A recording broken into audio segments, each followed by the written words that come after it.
So welcome back to Ickham Road. There's been a little bit of improvement, a slight delay on my updates due to some very busy period of time at the moment here, but I've managed to get a little bit of work done, so I thought I'd do a bit of an update on it. As you can see, the track's laid across the back now, behind the station, and also the drilling through the actual brickwork and the supports been put in to cover that. We've got a slight little gap to fill here due to some error of cutting. I managed to cut the opposite side the wrong way round, but because the supports were already fitted underneath, it wasn't possible to flip it over to put it in. So we've now got the upper layer set up, and you can see the Great Western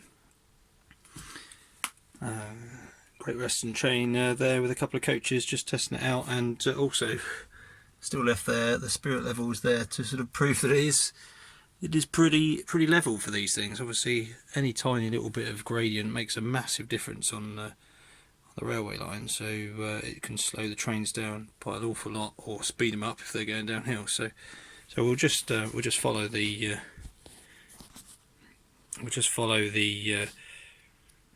Great Western backwards, and we'll bring him back, as it's all a bit dusty at the moment because there's been a lot of cutting done, but you can see him go all the way now, 3/4 of the way round the track. So coming along here,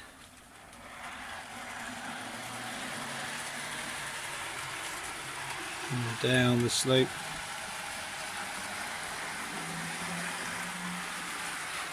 and then underneath,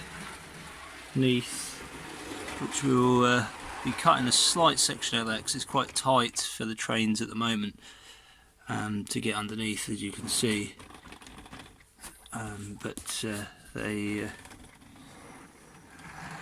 are still working, and then it comes out, which will have a tunnel to fit in here and back into the station. So as we go around the other side, this is all still exactly the same as it was before. All the points have been done, no motors fitted yet. We're going to get all the track laid and then make sure everything's running just right before I start putting any electrics in properly. But the track there is still to be laid up this side of it, but the uphill climb with quite a gradient will come along here, and then we'll have a section that goes across.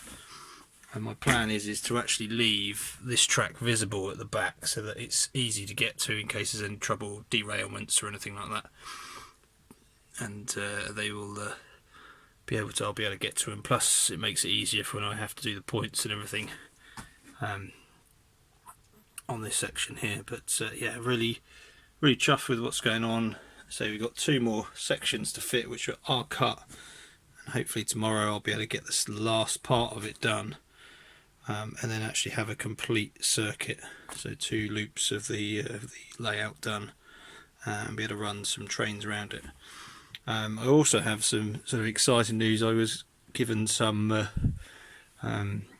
old trains by a friend of my dad's, who just was getting rid of them, and a little bit of a spoiler will be coming up. But this is a wind-up train. I'm going to do a video all about it. But this train is just a simple wind up.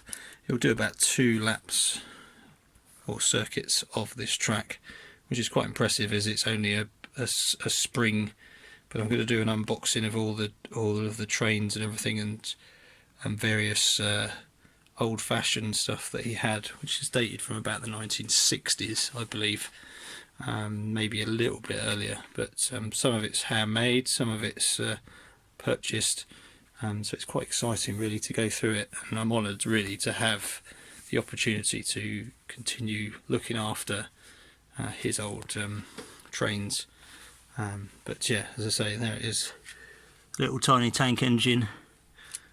You can't really see it in there, but it's generally the same underneath, but there is a couple of tank engines with the wind-up mechanism, which is visible. So when I do the unboxing, I'll make sure that is that's there for you guys to see, and we'll go through it and see what else is in there. But anyway, just a very quick update. I hope you've all been keeping well and safe and everything else. And if you can, if you're new to this all, just subscribe. Buttons in the bottom right hand corner, or check out all my other videos. Please like and comment.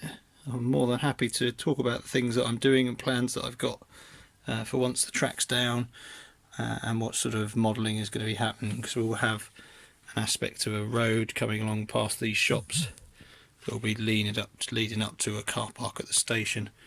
And now the houses are slightly higher, we'll probably have some steps or something coming down to the shops to allow the people at the top of the hill to be able to access the shops and get to the station. But anyway, thank you very much for watching, and I hope you enjoyed this, and there'll be another video coming very soon. Thank you very much.